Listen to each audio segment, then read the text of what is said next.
എന്നുള്ള നിലയിൽ അതൊക്കെ എടുത്ത് കാണുവാൻ എല്ലാവർക്കും ആവേശമായിരുന്നു. പക്ഷെ ആ ദൈവദാസൻ പറഞ്ഞ വാക്ക് വളരെ ശ്രദ്ധിക്കപ്പെടേണ്ടുന്ന വാക്കാണ്. അദ്ദേഹം പറഞ്ഞത് എന്താണ്? ഞാൻ ചന്ദ്രനിൽ പോയതോ ഞാൻ ബഹിരാകാശത്തിലൂടെ സഞ്ചരിച്ചതൊന്നും എന്നെ സംബന്ധിച്ചിടത്തോളം ഒരു അത്ഭുതമല്ല.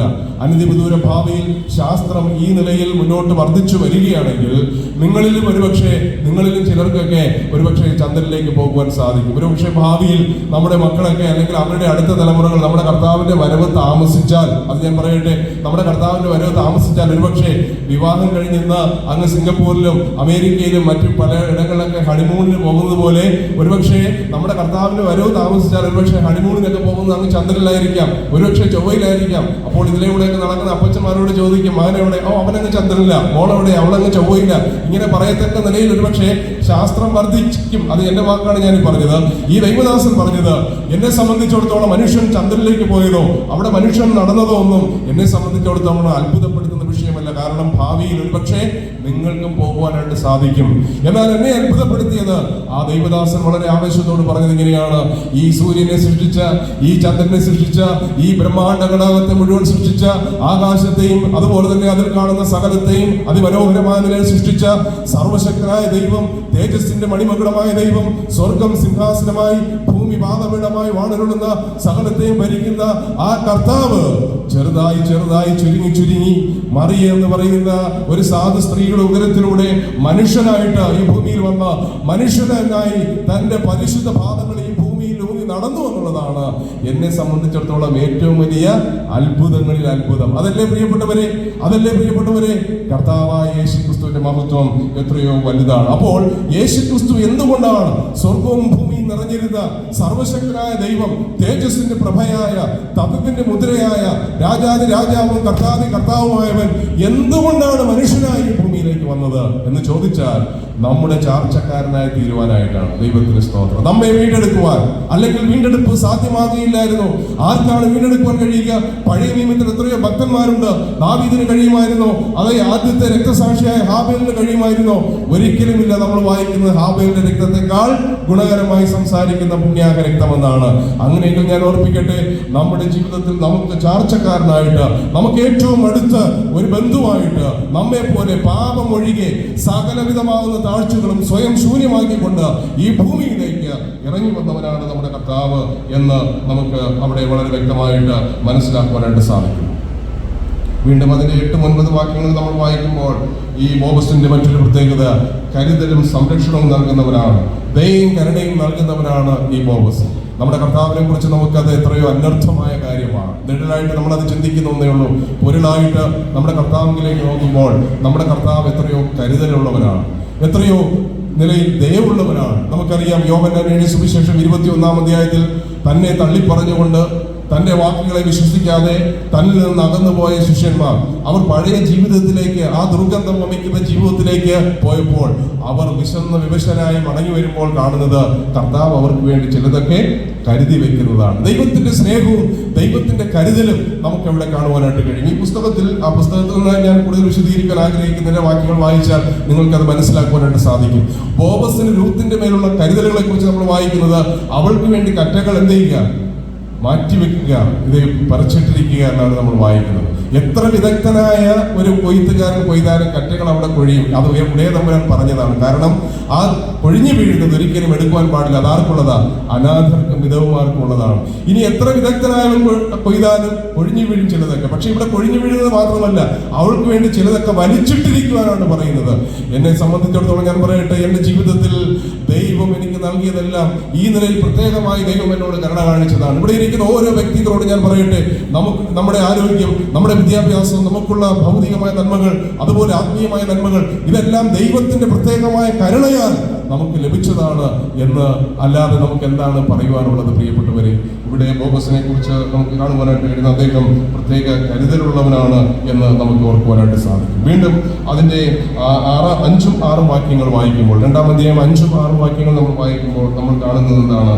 എല്ലാവരെയും ശ്രദ്ധിക്കുന്ന ഒരുവനാണ് ബോബസ്. തന്റെ വയലിൽ ആരൊക്കെ വരുന്നു, ആരെല്ലാം എന്തെല്ലാം ചെയ്യുന്നു എന്നുള്ളത് സസൂക്ഷ്മം നിരീക്ഷിക്കുന്ന ഒരു വ്യക്തിയാണ് ഈ ബോബസ് എന്ന് നമുക്ക് കാണുവാനായിട്ട് കഴിയും. വെളിപ്പാട് പുസ്തകത്തിൽ നമ്മളിങ്ങനെയാണ് വായിക്കുന്നത്: അഗ്നിജ്വാലയ്ക്കൊത്ത കണ്ണുള്ള നമ്മുടെ കർത്താവ് ഇരുട്ട് പോലും മറവായിരിക്കാത്ത സർവശക്തനായ ദൈവം അല്ലേ?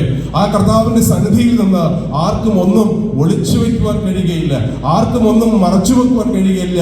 ഇരുട്ടിൽ പറയുന്നത് വെളിച്ചത്തിലേക്ക് കൊണ്ടുവരുവാൻ കഴിവുള്ളവനാണ് നമ്മുടെ കർത്താവ്. ഇവിടെ അതാണ് നമുക്ക് വ്യക്തമായിട്ട് മനസ്സിലാക്കുന്നത്. 139 സങ്കീർത്തനത്തിൽ ആ ദൈവിക അറിവിനെ കുറിച്ച് മനസ്സിലാക്കിയപ്പോൾ ദാവീദ് എല്ലാം ഭയത്തോടെ സമ്മതിക്കുകയാണ്, ദൈവമേ, നീ എന്നെ ശോധന ചെയ്ത് അറിഞ്ഞിരിക്കുന്നു, നീ ഞാൻ എഴുന്നേൽക്കുന്നതും എഴുന്നേൽക്കുന്നതൊക്കെ നീ അറിയുന്നു, എന്റെ അന്തരംഗത്തെ ദൂരത്ത് നിന്ന് നീ ശോധന ചെയ്യുന്നു എന്നാണ് നമുക്ക് കാണുവാനായിട്ട് കഴിയുന്നത്. നമ്മെ ശോധന ചെയ്യുന്ന നമ്മുടെ കർത്താവ്. ഇവിടെ പലരെയും നമുക്ക് മറച്ച് മുന്നോട്ട് ജീവിക്കുവാൻ കഴിഞ്ഞെന്ന് വരും. എന്നാൽ ഇന്ന് രാത്രിയിൽ ഞാൻ ഓർപ്പിക്കട്ടെ, അഗ്നിജ്വാലയ്ക്കൊത്ത കണ്ണുള്ള കർത്താവിന്റെ മുൻപാകെ ആർക്കെന്താണ് ഒളിക്കുവാനുള്ളത്? അഗ്നിക്ക് പ്രവേശനമില്ലാത്ത ഏത് സ്ഥലമാണുള്ളത്? എല്ലായിടത്തും പ്രവേശിക്കുവാനായിട്ട് സാധിക്കും. അതുകൊണ്ട് ഓർക്കുക, അഗ്നിജ്വാലയ്ക്കൊത്ത കണ്ണുള്ള നമ്മുടെ കർത്താവ്. ഏറ്റവും ഒടുവിലായി ബോബസിനെ സംബന്ധിച്ചിടത്തോളം വളരെ പ്രധാനപ്പെട്ട ഒരു കാര്യം 3-ാം അധ്യായം 9-ാമത്തെ വാക്യത്തിൽ നമ്മൾ വായിക്കുന്നു, അവൻ വീണ്ടെടുപ്പുകാരനാണ്. വീണ്ടെടുപ്പുകാരൻ അവിടെ മാനുഷികമായ നിലയിൽ യഹൂദ നിയമം അനുസരിച്ചുള്ള ഒരു വീണ്ടെടുപ്പിനെ കുറിച്ചാണ് പറയുന്നത്. എന്നാൽ നമ്മുടെ കർത്താവിനെ കുറിച്ച് പറയുമ്പോൾ ദൈവത്തിന് സ്തോത്രം ചെയ്യാം, നമ്മുടെ വീണ്ടെടുപ്പുകാരനാണ് നമ്മുടെ കർത്താവ്. നാം ഇന്നിവിടെ ആയിരിക്കുന്നത് നമ്മുടെ ആത്മാവിനെ കർത്താവ് വീണ്ടെടുത്തത് കൊണ്ടാണ്. പഴയ നിയമത്തിലെ ബോബസിനെ സംബന്ധിച്ചിടത്തോളം കേവലം ഒരു രക്തബന്ധത്തെ മാത്രമേ തനിക്കുള്ള ആ സമ്പത്തിന്റെ പ്രത്യേകത കൊണ്ട് വീണ്ടെടുക്കുവാൻ കഴിയുകയുള്ളൂ. ആ ശരീരത്തെയോ അല്ലെങ്കിൽ ആ ആത്മാവിനെ വീണ്ടെടുക്കുവാൻ ഒരിക്കലും കഴിയുമായിരുന്നില്ല. എന്നാൽ നമ്മുടെ കർത്താവിനെ കുറിച്ച് നമ്മൾ വായിക്കുന്നത് നമ്മുടെ ദേഹത്തെയും നമ്മുടെ ആത്മാവിനെയും ഒക്കെ വീണ്ടെടുക്കുവാൻ കഴിവുള്ളവനാണ് നമ്മുടെ കർത്താവ്. കൊലോസ്യ ലേഖനത്തിലും എഫീസ്യ ലേഖനത്തിലും നമ്മൾ വായിക്കുന്നത്, അവന്റെ രക്തം മൂലം നമുക്ക് അതിക്രമങ്ങളുടെ മോചനമെന്ന വീണ്ടെടുപ്പുണ്ട്. ദൈവത്തിന് സ്തോത്രം. ആ വീണ്ടെടുപ്പുകാരനെ കുറിച്ചാണ് നൂറ്റാണ്ടുകൾക്ക് മുമ്പ് യോബ് പറഞ്ഞത്, എന്റെ വീണ്ടെടുപ്പുകാരൻ ജീവിച്ചിരിക്കുന്നു, അവനൊടുവിൽ പൊടിമേൽ നിൽക്കും. ദൈവത്തിന് സ്തോത്രം. നമ്മുടെ കർത്താവ് നമ്മുടെ വീണ്ടെടുപ്പുകാരനാണ്. പ്രിയപ്പെട്ടവരെ, നമ്മുടെ ആത്മാവ് നിത്യമായ നരകത്തിലേക്ക് പോകേണ്ടിരുന്ന സ്ഥാനത്ത് നിന്ന് നമ്മെ വീണ്ടെടുത്തവരാണ് നമ്മുടെ കർത്താവ്. അതിന് കടുത്ത വില കർത്താവ് നൽകിയതായിട്ട് നമുക്കറിയാം. കൂടുതൽ ഞാൻ വിശദീകരിക്കുവാൻ ആഗ്രഹിക്കുന്നില്ല.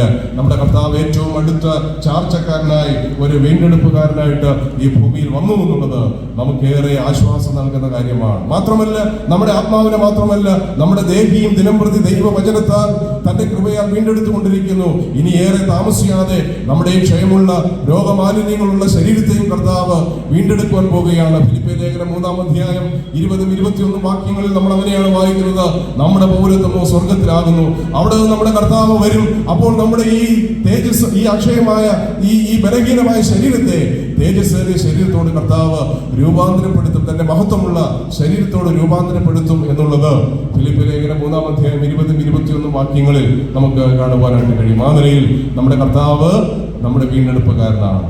നമ്മുടെ ആത്മാവിന്റെയും നമ്മുടെ ദേഹിയുടെയും നമ്മുടെ ദേഹത്തിന്റെയും വീണ്ടെടുപ്പുകാരനായിട്ട് അവിടെ നിൽക്കുന്നു എന്ന് നമുക്ക് മനസ്സിലാക്കുവാനായിട്ട് സാധിക്കും. അടുത്ത ഭാഗത്തിലേക്ക് ഞാൻ വരട്ടെ.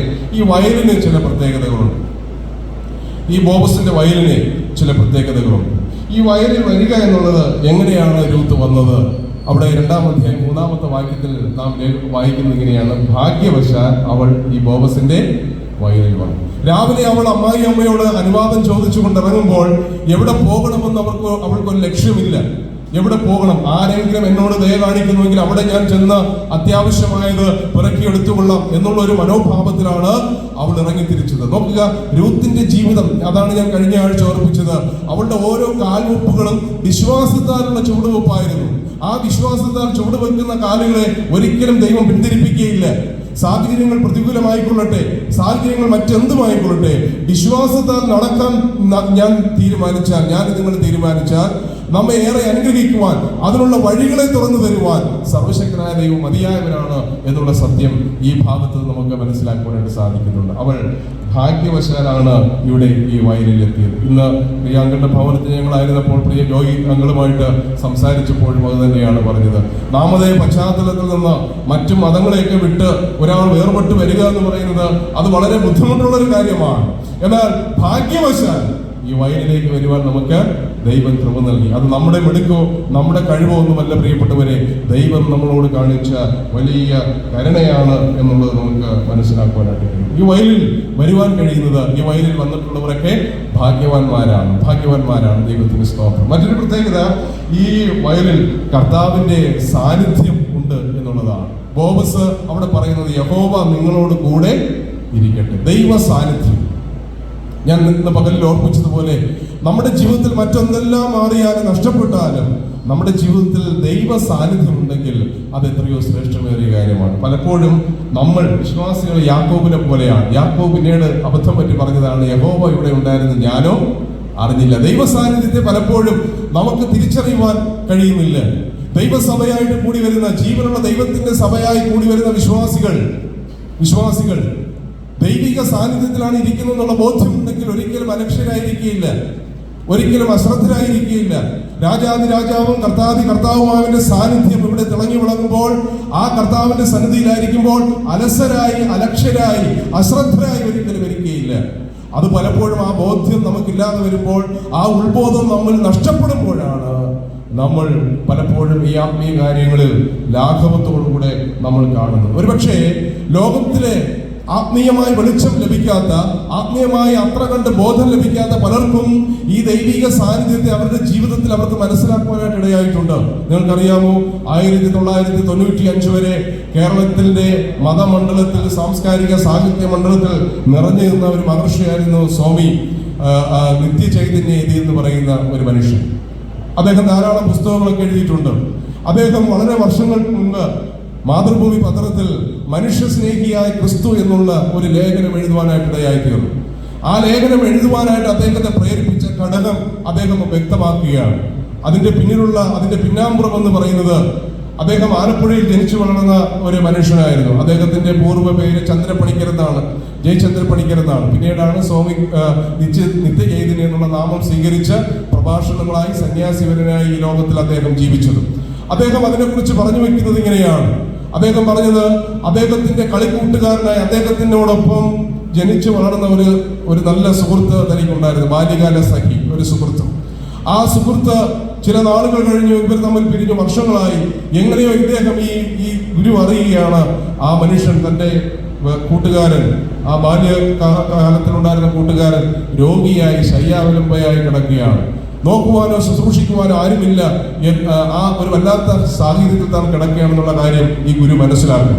അദ്ദേഹത്തിന്റെ അടുക്കിലേക്ക് പോയി തന്നെ ഒന്ന് ആശ്വസിപ്പിക്കണം, തന്നെ ഒന്ന് കാണണമെന്നുള്ള ചിന്ത ഈ ഗുരുവിന്റെ ജീവിതത്തിൽ ഉണ്ടായിട്ട് നാളുകളേറെയായി. പക്ഷേ അദ്ദേഹത്തിന് വളരെ തിരക്കും, അദ്ദേഹം ചില പുസ്തകങ്ങൾ എഴുതുവാനും അതുപോലെ തന്നെ പ്രഭാഷണ വേദികൾ മാറി മാറി ഇങ്ങനെ സഞ്ചരിച്ചു കൊണ്ടിരിക്കുന്നത് കൊണ്ട് അതിന് കഴിഞ്ഞില്ല.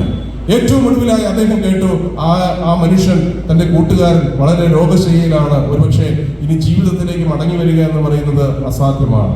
എന്നാലും തിരക്കുകളൊക്കെ മാറ്റിവെച്ചിട്ട് ഈ ഗുരു നിത്യചൈതന്യയതി ഈ കൂട്ടുകാരനെ കാണുവാനായിട്ട് ചെല്ലുകയാണ്. അവിടെ ചെല്ലുമ്പോൾ കണ്ട കാഴ്ച, ശയ്യാവലംബയായി ഈ മനുഷ്യൻ കിടക്കുകയാണ്. ആ മനുഷ്യന്റെ ഭാര്യ വർഷങ്ങൾക്ക് മുമ്പ് മരിച്ച്, മക്കൾ നോക്കുന്നതൊക്കെ വളരെ അപൂർവമായിട്ടാണ്, വളരെ ബുദ്ധിമുട്ടേറിയ സാഹചര്യത്തിൽ കിടക്കുകയാണ്. കണ്ടപ്പോൾ തന്നെ അവർക്ക് പരസ്പരം മനസ്സിലാക്കുവാനായിട്ട് സാധിച്ചു. ഈ ഗുരു നിത്യചൈതന്യയതി ഓരോ കാര്യങ്ങൾ ചോദിക്കുമ്പോൾ പതിഞ്ഞ സ്വരത്തിൽ അദ്ദേഹം ആ രോഗക്കിടക്കയിൽ കിടക്കുന്ന മനുഷ്യൻ മറുപടി പറയുകയാണ്. അങ്ങനെ മറുപടി പറഞ്ഞു.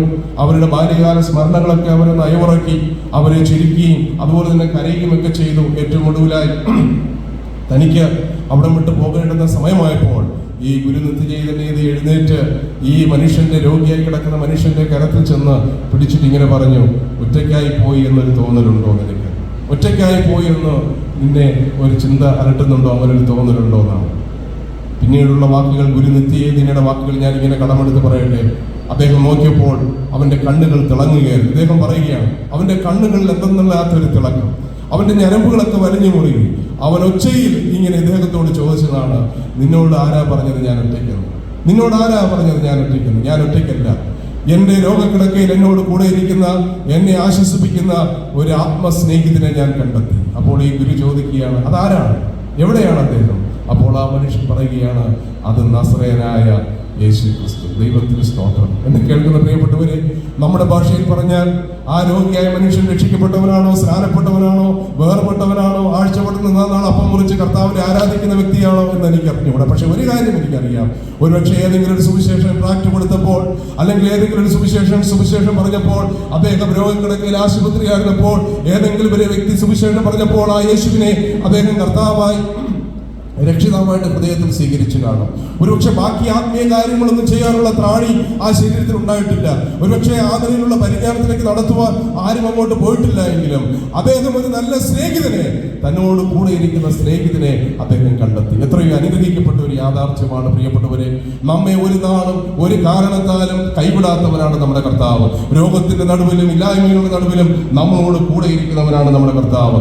ഈ വയലിലേക്ക് വരുന്നവർക്ക് ആ സാന്നിധ്യം അനുഭവിച്ചറിയുവാനായിട്ട് സാധിക്കുന്നു എന്നുള്ളത് ഏറ്റവും ശ്രേഷ്ഠമേറിയ ഒരു കാര്യം തന്നെയാണ്. ഇവിടെ ഈ വയലിൽ കർത്താവിന്റെ സാന്നിധ്യമുണ്ട് എന്നുള്ളത് നമുക്ക് മനസ്സിലാക്കുവാനായിട്ട് സാധിക്കും. മൂന്നാമതായിട്ട് ഈ വയലിന്റെ മറ്റൊരു പ്രത്യേകത, ഈ വയലിൽ വന്നു കഴിഞ്ഞാൽ വേറെ ഒരിടത്തും പോകേണ്ട ആവശ്യം ഇല്ല. 8ാമത്തെ വാക്യത്തിൽ അങ്ങനെയാണ് നമ്മൾ വായിക്കുന്നത്. മകളെ, ഇവിടം വിടുകയും വേണ്ട, ഇവിടെ നിന്ന് നീ എന്ത് ചെയ്യണ്ട, വിട്ടു പോകണ്ട. എൻ്റെ പ്രിയപ്പെട്ടവരെ, പോകുമോ? ഈ വിശ്വാസത്തിലേക്ക് വന്നവർക്ക് ഇത്ര മഹത്തരമേറിയ ഭാഗ്യകരമായ ജീവിതത്തിലേക്ക് വന്നവർക്ക് ഈ വിശ്വാസത്തെ എന്ത് കാരണം കൊണ്ടാണ് ത്യജിക്കുവാൻ കഴിയുക?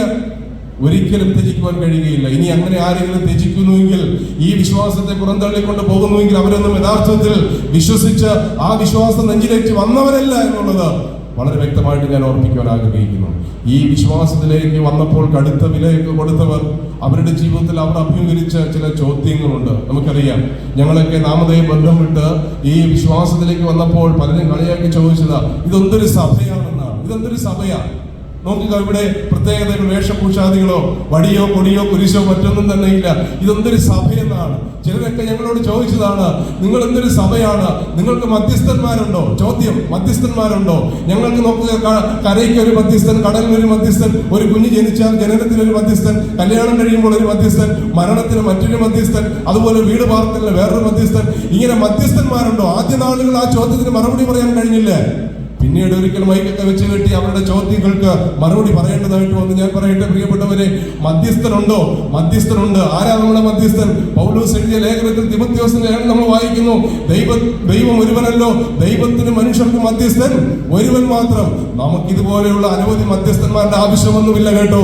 മധ്യസ്ഥന്മാരുണ്ടോ എന്ന് ചോദിച്ചാൽ നമുക്ക് മധ്യസ്ഥന്മാരില്ല. പക്ഷെ ഒരു മധ്യസ്ഥനുണ്ട്, അവൻ മതിയെന്നേ ആ ജീവാനന്ദം നമ്മെ വഴി നടത്തുവാൻ. ദൈവത്തിന് സ്തോത്രം. രണ്ടാമതായിട്ട് മറ്റൊരു ചോദ്യം അഭിമുഖീകരിക്കുന്നു. ഞങ്ങൾക്ക് നോക്കിയ പുരോഹിതന്മാരുണ്ട്. ആരാ പുരോഹിതന്മാർ? ഷുഗർ പ്രഷറൊക്കെ പിടിച്ച് കൈ പറയ്ക്കുന്ന, കണ്ണാടിയില്ലാതെ കാഴ്ചയില്ലാത്ത, പിന്നെ പറച്ച് എണീറ്റ് നിൽക്കുന്ന, ഓരോ നടുക്കെട്ടും കെട്ടി, പിന്നെ ഇടക്കെട്ടൊക്കെ കെട്ടി, മാറത്തെ ചെറുതൊക്കെ വാരിയിട്ട് ഇങ്ങനെ നിൽക്കുന്ന വലിയ പുരോഹിതന്മാർ അല്ലേ? തലയിൽ തൊപ്പിയൊക്കെ വെച്ച പുരോഹിതന്മാരുണ്ട്. നിങ്ങൾക്കതുണ്ടോ എന്നാണ് ചോദ്യം. ഞാൻ പറയട്ടെ പ്രിയപ്പെട്ടവരെ, നമുക്കൊരു പുരോഹിതനുണ്ട്. അവന്റെ പ്രത്യേകതകൾ എന്താണ്? എബ്രായലേഖനം നമ്മൾ വായിക്കുന്നത് എന്താണ്? എബ്രായലേഖനത്തിൽ നമ്മുടെ മഹാപുരോഹിതനായ കർത്താവിനെ കുറിച്ച് വായിക്കുന്നത്? പാപികളോട് വേർപെട്ടവൻ, നിർദോഷൻ. ഏറ്റവും ഒടുവിലായ പൗലോസ് വാക്കുകൾ കിട്ടാത്തതുകൊണ്ട്, അല്ലെങ്കിൽ ആ എബ്രായ ലേഖനക്കാരൻ പറയുന്നത് ഇങ്ങനെയാണ്, സ്വർഗത്തെക്കാൾ ഉന്നതനായി തീർന്നാൽ. അതുകൊണ്ട് ഞാൻ അവിടുത്തെ ഭാഷയിൽ പറയും, ഇങ്ങനെ ഒരു പുരോഹിതനുള്ളതുകൊണ്ട് ആക്രി പുരോഹിതന്മാരുടെ ആവശ്യമൊന്നും നമുക്ക് ഇല്ല. ഇങ്ങനെ ഒരു മഹാപുരോഹിതൻ നമുക്കുള്ളത് കൊണ്ട്, നമ്മുടെ പിതാവിന്റെ വലത് ഭാഗത്ത് നമുക്കുള്ളത് കൊണ്ട്, നമുക്ക് ഇങ്ങനെയുള്ള ഈ പുരോഹിതന്മാരുടെ ആവശ്യമില്ല. ഇനി അടുത്ത ചോദ്യം എന്താണ്? ഞങ്ങൾക്ക് അമ്മയുണ്ട്. അടുത്ത ചോദ്യം, നിങ്ങൾക്ക് അമ്മയുണ്ടോ? ഞങ്ങൾക്ക് എന്തിനും ഏതിനും എന്തുണ്ട്? അമ്മയുണ്ട്. മരണസമയത്തും ഇങ്ങനെ എണ്ണി പറയുവാൻ അമ്മയുണ്ട് എന്നാണ്. നിങ്ങൾക്ക് അമ്മയുണ്ട്. ഉണ്ടെന്നേ, നമുക്കും അമ്മയുണ്ട്. ഗലാത്യ ലേഖനത്തിൽ എഴുതി വെച്ചിരിക്കുക പൗലോസ്, മേലിലുള്ള യെരൂശലേം അവൾ തന്നെ നമ്മുടെ അമ്മ. ശരിയല്ലേ? അപ്പോൾ നമുക്ക് ആരുണ്ട്? അമ്മയുണ്ട്. പിന്നെയും ചോദിക്കും, ഇതെന്തൊരു സഭയാ? നിങ്ങൾക്ക് ഉത്സവമുണ്ടോ? ഞങ്ങൾക്ക് എന്തെല്ലാം ഉത്സവങ്ങളുണ്ടെന്ന് അറിയാമോ? നമുക്ക് ഉത്സവമില്ലേ? ഉണ്ട്. കൊരിന്ത്യർ ലേഖനത്തിൽ വായിക്കുന്നുണ്ട്, എന്താ? എല്ലാ പുളിപ്പും നീക്കി, നമ്മുടെ പെസഹ കുഞ്ഞാടും അറുക്കപ്പെട്ടിരിക്കുന്നു. എല്ലാ പുളിപ്പും നീക്കി ഉത്സവം എന്ത് ചെയ്യുക? ആചരിക്കുക. ദൈവത്തിന് സ്തോത്രം. എന്താ നമുക്കില്ലാത്തത്? അപ്പോൾ ഞാൻ പറയട്ടെ, നമുക്ക് ഉത്സവമുണ്ട് കേട്ടോ, മധ്യസ്ഥനുണ്ട്, പുരോഹിതനുണ്ട്, ആരാധനയുണ്ട്, യാഗമുണ്ട്, യാഗപീഠമുണ്ട്. ഇതെല്ലാം കർത്താവിലാണ് എന്നുള്ള കാര്യമാണ്. അവർ ഈ ഡ്യൂപ്ലിക്കേറ്റ് കൊണ്ട് നടക്കുക. എന്നിട്ടാണ് നമ്മളോട് പറയുന്നത് നമ്മുടെ ഉള്ളതെല്ലാം നല്ല കറ തീർന്ന ഒറിജിനലാണെന്നേ. അതുകൊണ്ട് നമുക്ക് ദൈവത്തിന് സ്തോത്രം ചെയ്യാം. ഇത്രയേറെ ഈ മഹാഭാഗ്യത്തിലേക്ക്, ഈ എത്രയും ശ്രേഷ്ഠമായ വയലിലേക്ക് വന്ന് ഇവിടെ നിന്ന് എങ്ങനെ പോകുവാൻ കഴിയുക? ഇതിനേക്കാൾ മെച്ചമായ ഒരു വയൽ കണ്ടിട്ട് വേണ്ടി പോകുവാൻ, മെച്ചമായ ഒരിടം കണ്ടിട്ട് വേണ്ടിയല്ലേ പോകുവാൻ? ഓവസനൂത്തിനോട് പറയുന്നു, നോക്കുക, ഇവിടെ വിടുകയും വേണ്ട. കാരണം ഇതിന്റെ ആവശ്യമില്ല, വിടേണ്ട ആവശ്യമില്ല. ഇതിനേക്കാൾ മെച്ചമായത് ഒന്നും തന്നെ ഇല്ല എന്നുള്ളതാണ്. വീണ്ടും നമ്മൾ വായിക്കുന്ന ഈ വയലിന്റെ മറ്റൊരു പ്രത്യേകത, ഇവിടെ സംരക്ഷണവും കരുതലുമുണ്ട്. അത് ഞാൻ നേരത്തെ പറഞ്ഞതുകൊണ്ട് കൂടുതൽ വിശദീകരിക്കുന്നില്ല. 17-ാമത്തെ വായിക്കുമ്പോൾ 2:17 നമ്മൾ വായിക്കുന്നത്, ഈ വയലിലേക്ക് വരുന്നവർക്ക് അവരാൽ ആവോളം പിറക്കുവാൻ, വൈകുന്നേരം വരെ പിറക്കുവാൻ, എത്രത്തോളം പിറക്കുവാൻ കഴിവുണ്ട് അത്രത്തോളം പിറക്കി കൊടുക്കുവാനുള്ള സ്വാതന്ത്ര്യം കർത്താവ് കൊടുത്തിട്ടുണ്ട്. ദൈവത്തിന് സ്തോത്രം. ആത്മാവിൽ എരിവുള്ളവരായി കർത്താവിനെ സേവിക്കുവാൻ, ഏതെല്ലാം നിലയിൽ കർത്താവിന് വേണ്ടി പ്രയോജനപ്പെടുവാൻ കഴിയുമോ, ഏതെല്ലാം നിലയിൽ കർത്താവിന്റെ നാമബോധത്തിന് വേണ്ടി ശോഭിക്കുവാൻ കഴിയുമോ, ഏതെല്ലാം നിലയിൽ കർത്താവിന് വേണ്ടി പ്രവർത്തിക്കുവാനും കർത്താവിന് വേണ്ടി ആത്മാക്കളെ നേടുവാൻ കഴിയുമോ, ആ നിലയിലൊക്കെ പ്രവർത്തിക്കുവാൻ, കർത്താവിന് വേണ്ടി പ്രവർത്തിച്ച് മുന്നോട്ട് ജീവിക്കുവാനുള്ള ഒരു സാഹചര്യം ഈ വയലിലുണ്ട്, ഈ ബോബസിന്റെ വയലിൽ. അതാണ് ബോബസിന്റെ വയലിന്റെ ഏറ്റവും പ്രധാനപ്പെട്ട പ്രത്യേകത. ഞാൻ ആ ഭാഗം പറഞ്ഞ് അവസാനിപ്പിക്കട്ടെ. അടുത്ത ഭാഗത്തിലേക്ക് നാം കടന്നു വരുമ്പോൾ രൂത്തിനെ നമ്മൾ കാണുന്നത് ബോബസിന്റെ കാൽക്കലാണ്. രൂത്ത് ബോബസിന്റെ കാൽക്കലേക്ക് വരികയാണ്. ഈ രൂത്ത് ബോബസിന്റെ കാൽക്കൽ വരണമെങ്കിൽ അവൾക്ക് ചില യോഗ്യതകൾ ഉണ്ടായിരിക്കും. വെറുതെ ബോബസിന്റെ കാൽക്കൽ വന്നിരിക്കുവാൻ, ആ കാൽക്കൽ അഭയം പ്രാപിക്കുവാൻ കഴിയുകയില്ല. അവൾക്ക് വേണ്ടുന്ന ചില യോഗ്യതകളെ കുറിച്ച് അവിടെ നമ്മൾ വായിക്കുന്നു. 3-ാം അധ്യായം 3-ാമത്തെ വാക്യത്തിൽ തന്നെ അമ്മായിയമ്മയായ നവോമി അതേ പറയുകയാണ്, ഇന്ന് രാത്രിയിൽ കളം തൂറ്റുന്നുണ്ട്, നീ ബോബസിന്റെ അടുക്കിലേക്ക് പോകണം. പോകുമ്പോൾ ഒന്നാമതായിട്ട് നീ എന്ത് ചെയ്യണം? കുളിക്കണം. അവിടെ വായിക്കുന്നുണ്ടല്ലേ 3-ാം വാക്യത്തിൽ, നീ എന്ത് ചെയ്യണം? കുളിക്കണം. അപ്പോൾ കുളി എന്തിനെ കാണിക്കുന്നു? ഒരു ശുദ്ധീകരണത്തെയാണ് കാണിക്കുന്നത്. ദൈവത്തിന് സ്തോത്രം. ബോബസിന്റെ കാൽക്കലിലേക്ക് പോകുന്ന ഒരു വ്യക്തി ഒന്നാമതായിട്ട് കുളിക്കേണ്ടത് ആവശ്യമാണ്, ശുദ്ധീകരണം ആവശ്യമാണ്. കർത്താവിന്റെ സന്നിധിയിലേക്ക് വരുമ്പോൾ നമുക്കൊരു ശുദ്ധീകരണം ആവശ്യമാണ്. എബ്രായ ലേഖനത്തിൽ നമ്മൾ ഇങ്ങനെയാണ് വായിക്കുന്നത്, ശുദ്ധീകരണം കൂടാതെ ദൈവത്തെ പ്രസാദിപ്പിക്കുവാൻ ആർക്കും കഴിയുകയില്ല. ഇവിടെ രക്ഷിക്കപ്പെടാത്തവരായിട്ട് ഇതുവരെയും ഈ നിലയിൽ ഈ കർത്താവിന്റെ ചങ്കില ചോരയാൽ വീണ്ടെടുക്കപ്പെടാത്ത ആരെങ്കിലും എന്നെ കേൾക്കുന്നുവെങ്കിൽ ഇന്ന് രാത്രിയിൽ, പ്രിയപ്പെട്ടവരെ, സുവിശേഷത്തോടുള്ള ബന്ധത്തിൽ, ഈ ദൈവസ്നേഹത്തിലുള്ള ബന്ധത്തിൽ ഞാൻ ഓർപ്പിക്കട്ടെ, നമ്മുടെ പാപങ്ങൾക്ക് പരിഹാരം വരുത്തുവാൻ, നമ്മുടെ പാപത്തിന് ശുദ്ധീകരണം വരുത്തുവാൻ ലോകത്തിന് മറ്റൊന്നും പര്യാപ്തമായതല്ല എന്നുള്ളത് നാം ഓർക്കണം. നമുക്കറിയാം, മദ്രാസിലെ മോൻ എന്ന അപരനാമത്തിൽ അറിയപ്പെടുന്ന റെനി ജോർജ് അദ്ദേഹത്തിന്റെ ജീവിത സാക്ഷ്യത്തിൽ ഒരിക്കൽ പറഞ്ഞ ഒരു കാര്യം ഞാൻ ഓർക്കുന്നു. പ്രശസ്തമായ കരിക്കൻവില്ല കൊലപാതക കേസിൽ അദ്ദേഹത്തെ അറസ്റ്റ് ചെയ്ത് ജയിലിലാക്കി അവിടെ കിടന്നുകൊണ്ടാണ് സുവിശേഷം കേട്ട് അദ്ദേഹം രക്ഷിക്കപ്പെടുവാനായിട്ടിടയായി തീർന്നത്. ആ ജയിൽ ശിക്ഷ കഴിഞ്ഞ് പുറത്തു വന്നപ്പോൾ അദ്ദേഹം സുവിശേഷ സന്ദേശവാഹനായി സമാധാനത്തിന്റെയും സന്തോഷത്തിന്റെയും സ്നേഹത്തിന്റെയും കൊടിയുമേന്തി അനേക പാപികളെ രക്ഷയിലേക്ക് നയിക്കുവാൻ, പ്രത്യേകിച്ച് ജയിൽ പുള്ളികളുടെ ഭവനങ്ങളിലേക്ക് ചെന്ന് അവരുടെ കുഞ്ഞുങ്ങളെയൊക്കെ പരിപാലിച്ച് അവർക്ക് വേണ്ടുന്ന നന്മകൾ നൽകി അവരെ പഠിപ്പിക്കുവാനൊക്കെ ജീവിതത്തെ സമർപ്പിക്കപ്പെട്ട ആ ദൈവദാസൻ ഒരിക്കൽ പറഞ്ഞ വാക്കുകൾ ഞാൻ ഓർക്കുന്നു. അദ്ദേഹത്തിന്റെ കൈകൊണ്ട് അദ്ദേഹവും മറ്റു ചില ചെറുപ്പക്കാരും കൂടി കൊന്ന ആ വൃദ്ധ ദമ്പതികളുടെ ചോര ആ ജയിലിൽ വീണപ്പോൾ ആ ചോരപ്പാടുകൾ മായ്ക്കുവാനായിട്ട് ഒരു ലായനിക്കും കഴിഞ്ഞില്ല. ആ വീട് വിൽപ്പനയ്ക്ക് വെച്ചപ്പോൾ ആരും തന്നെ വിലയ്ക്ക് വാങ്ങുവാൻ തയ്യാറല്ലായിരുന്നു. ഒരു ശാപം പിടിച്ച വീടായിട്ടാണ് ആ വീടിനെ കണ്ടത്. ഏറ്റവും ഒടുവിൽ KP യോഹന്നാൻ അവരുടെ ബിലീവേഴ്സ് ട്രസ്റ്റുകാരാണ് ആ വീട് വാങ്ങിയത്. അവര് നല്ലതുപോലെ നോക്കി ആ ചോരക്കറയെന്ന് മായ്ക്കുവാൻ, പക്ഷെ കഴിഞ്ഞില്ല. ഏറ്റവും ഒടുവിലായി ആ ജയിൽ കംപ്ലീറ്റ് പൊളിച്ചു മാറ്റിയിട്ട് പുതിയ ജയിലാണ് അവിടെ ഇട്ടത്. നോക്കുക, അതിനെക്കുറിച്ച് റെനി ജോർജ് പറയുന്നത്, എന്റെ കൈകൾ കൊണ്ട് ചൊരിഞ്ഞ ചോരപ്പാടുകൾ മായ്ക്കുവാൻ ലോകത്തിനൊരു ലായനിക്കും കഴിഞ്ഞില്ല. പക്ഷേ ദൈവത്തിന് സ്തോത്രം, അതിനെ പ്രേരിപ്പിച്ച, അതിന് മുഖാന്തരമായി തീർന്ന എന്റെ കരങ്ങളിൽ പുരണ്ട ആ പാപത്തിന്റെ കറയെ മായ്ക്കുവാൻ യേശുക്രിസ്തുവിന്റെ രക്തം മതിയായതായിരുന്നു. ദൈവത്തിന് സ്തോത്രം. നാം തിരുവചനത്തിൽ വായിക്കുന്നു, യേശുവിന്റെ രക്തം സകല പാപവും പോക്കി നമ്മെ ശുദ്ധീകരിക്കുന്നു. നമ്മുടെ പാപത്തിന് പരിഹാരം നൽകുവാൻ കഴിയുന്നത് കർത്താവായ യേശുക്രിസ്തുവിന്റെ ചങ്കിലെ ചോര മാത്രമാണ്. ഇവിടെ ഈ ബോബസിന്റെ അടുക്കിലേക്ക് വരുന്ന ഒരു വ്യക്തി ആര് തന്നെ ആയിരുന്നാലും അവൻ കുളിക്കേണ്ടത് ആവശ്യമാണ്. കർത്താവിന്റെ അടുക്കിലേക്ക് വരുന്ന വ്യക്തിക്ക് ശുദ്ധീകരണം ആവശ്യമാണ്. അവിടെ നമ്മൾ വായിക്കുന്ന 3-ാമത്തെ വാക്യത്തിൽ തൈലം പൂശയാണ്. ഈ തൈലം നമുക്കറിയാം, അത് അഭിഷേകത്തോടുള്ള ബന്ധത്തിൽ നാം ചിന്തിക്കുമ്പോൾ അത് നമുക്ക് മനസ്സിലാക്കുവാനായിട്ട് സാധിക്കുന്നുണ്ട്. കൂടുതൽ ഞാനത് വിശദീകരിക്കാൻ ആഗ്രഹിക്കുന്നില്ല. അത് കർത്താവ് നമുക്ക് ദാനമായി നൽകുന്നതാണ്. ഇന്ന് ലോകത്തിൽ വളരെ തെറ്റിദ്ധരിക്കപ്പെട്ട ഒരു കാര്യമാണത്. കർത്താവായ യേശുക്രിസ്തുവിൽ വിശ്വസിക്കുമ്പോൾ തന്നെ ദൈവത്തിന്റെ ആത്മാവിനാൽ നമ്മെ അഭിഷേകം ചെയ്ത് രാജകീയ പുരോഹിത വർഗമാക്കുകയും ദൈവത്തിന്റെ ആത്മാവിനാൽ സ്നാനപ്പെടുത്തി നമ്മെ ദൈവസഭയുടെ അംഗങ്ങളാക്കി തീർക്കുകയും ശുശ്രൂഷകൾക്ക് വേർതിരിക്കുകയും രാജകീയ പുരോഹിത വർഗവുമാക്കി തീർക്കുന്നു. അത് ആ സമയം നടക്കുന്ന ഒരു കാര്യമാണ്. അപ്പോൾ അവിടെ നമുക്ക് കാണുവാനായിട്ട് കഴിയുന്ന തൈലം പൂശുന്നു. 3-ാം വാക്യം നമ്മൾ വായിക്കുമ്പോൾ അവിടെ നീ വസ്ത്രം ധരിക്കണം, കുളിക്കണം, തൈലം പൂശണം, വസ്ത്രം ധരിക്കണമെന്നാണ്. വിശേഷമായ വസ്ത്രം ധരിച്ചുകൊണ്ട് ഈ ബോബസിന്റെ കാൽക്കൽ അഭയം പ്രാപിക്കുന്ന രൂത്തിനെ നമ്മൾ അവിടെ കാണുന്നു. ഞാൻ വേഗത്തിൽ ആ ഭാഗം പറഞ്ഞ് അവസാനിപ്പിക്കാൻ ആഗ്രഹിക്കുന്നു. ഇവിടെ ബോബസിന്റെ കാൽക്കൽ അഭയം പ്രാപിച്ച രൂത്തിനെ സംബന്ധിച്ചിടത്തോളം രൂത്ത് ആദ്യമായിട്ട് ഈ ബോബസിനോട് പറയുന്ന, അവിടെ കാൽക്കൽ വരുമ്പോൾ പറയുന്ന വാക്കുകൾ നാം ശ്രദ്ധിക്കുന്നു. അതിന്റെ 11-ാമത്തെ വാക്യത്തിൽ നാം വായിക്കുന്നത് ഭയപ്പെടേണ്ട എന്നാണ്. ദൈവത്തിന്റെ സ്തോത്രം. എന്നെ കേൾക്കുന്ന പ്രിയപ്പെട്ടവരെ, ഈ കർത്താവിന്റെ കാൽക്കൽ അഭയം പ്രാപിക്കുന്ന ഏതൊരു മനുഷ്യനോടും കർത്താവ് പറയുന്നത് തന്നെയാണ്, എന്ത് ചെയ്യണ്ട, ഭയപ്പെടേണ്ട. മനുഷ്യനെ ഭയപ്പെടുത്തുന്ന അനവധിയായ കാര്യങ്ങൾ, പാപം അവനെ ഭയപ്പെടുത്തുകയാണ്. പാപം മനുഷ്യന്റെ ജീവിതത്തിൽ കടന്നു കൂടിയ നാൾ മുതൽ പാപത്തിന്റെ പിന്നിലുള്ള വശ്യശക്തിയെ പിശാച് മരണമെന്ന് പറയുന്ന പ്രതിഭാസം മനുഷ്യനെ പല്ലടിച്ച് കാട്ടുന്നു. മരണത്തിന്റെ മുൻപാകെ എല്ലാവരും ആലില പോലെ പറക്കുകയാണ്. ഇതൊന്നും കണ്ട് ഭയപ്പെടേണ്ട ആവശ്യമില്ല. കർത്താവ് ഈ ഭൂമിയിലായിരുന്നപ്പോൾ തന്റെ മത്സര ശിഷ്യന്മാരും ചില പ്രത്യേക പ്രതിസന്ധികൾ അകപ്പെട്ടപ്പോഴും കർത്താവ് പറഞ്ഞത് ഭയപ്പെടേണ്ട എന്നുള്ളത് തന്നെയാണ്.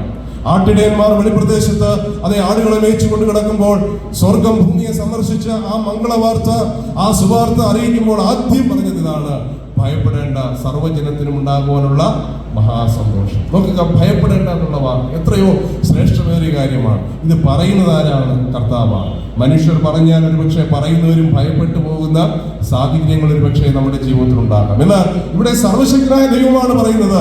ഭയത്തെ മുഴുവൻ പുറത്താക്കി കളയുവാൻ കഴിവുള്ള സർവശക്തനായ ദൈവമാണ് പറയുന്നത്, ഭയപ്പെടേണ്ട.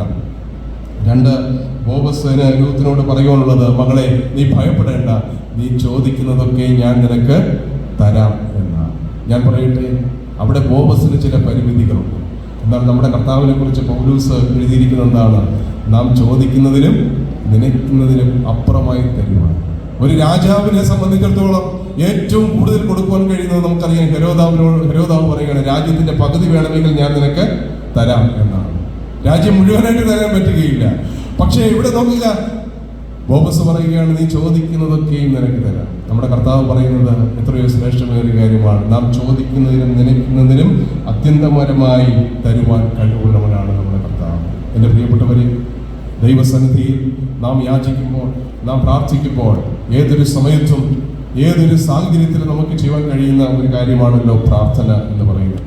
നമ്മുടെ വിശ്വാസികളെ സംബന്ധിച്ചിടത്തോളം ഇവിടെ എങ്ങനെയാണെന്ന് എനിക്ക് അറിഞ്ഞുകൂടെ. ഞങ്ങളുടെയൊക്കെ ഭാഗത്ത് സഭായോഗങ്ങളിൽ ഏറ്റവും കൂടുതൽ ആൾക്കാർ കുറവായിട്ട് കാണുന്നത് ഏത് യോഗത്തിനാണെന്നറിയാമോ? പ്രാർത്ഥനാ യോഗത്തിന്. വചനപഠനത്തിന് പിന്നെയും കുറച്ച് പേര് കാണും. ഞായറാഴ്ചയാകുമ്പോൾ എല്ലാവരും ഇങ്ങനെ ഭവനയോഗത്തിനും ഞായറാഴ്ചയാണ് വൈകുന്നേരം മിക്കവാറൊക്കെ സഭകളിൽ ഭവനയോഗം. കാരണം എല്ലാവർക്കും വന്ന് വരുവാനൊക്കെ എളുപ്പമാണ്. എന്നാൽ പ്രാർത്ഥനാ യോഗത്തിനെ സംബന്ധിച്ചിടത്തോളം വളരെ കുറച്ച് പേർ മാത്രമേ വരൂ. ഇന്ന് രാത്രി ഞാൻ ഓർപ്പിക്കട്ടെ, നമ്മുടെ ജീവിതത്തിൽ പ്രാർത്ഥനാ യോഗത്തിന് എത്രമാത്രം നാം പ്രാധാന്യം കൊടുക്കുന്നു. ഒരു വിശ്വാസിയുടെ ജീവിതത്തിൽ പ്രാർത്ഥനയ്ക്ക് ചില തലങ്ങളുണ്ട്. 1, വ്യക്തിപരമായ പ്രാർത്ഥന വിശ്വാസിയുടെ ജീവിതത്തിൽ ആവശ്യമാണ്. 2, കുടുംബമായിട്ടുള്ള പ്രാർത്ഥന. 3, സഭയായിട്ടുള്ള പ്രാർത്ഥന.